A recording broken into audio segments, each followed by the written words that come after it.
আসসালামু আলাইকুম। তোমার কাছে আমার কাছে ছিল তো। হ্যালো ভিউয়ার্স, এই যে আমাদের স্বপ্নের বাড়ি। এই দেখেন ছাদ ঢালাই হবে আল্লাহ চাহাতে আজকে 5টা বাজে। শাটারিং চলতেছে, কাজ করতেছে লেবাররা। একটু কার্টুনের লেগে কাজ একবারে বন্ধ।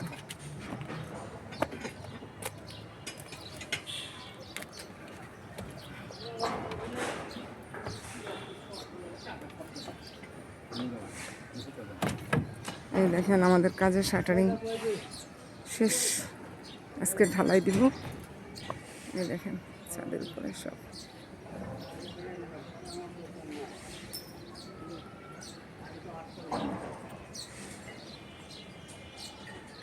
আমগুলি দেখতে অনেক সুন্দর লাগছে। এই দেখেন আমাদের পাশের প্রতিবেশীদের আম গাছ। এটা হচ্ছে অর্জুন গাছ, সুন্দর একটা অর্জুন গাছ, ওষুধি গাছ। ফুলগুলি অনেক গ্রান, দেখেন খুব সুন্দর। দোয়া করবেন সবাই।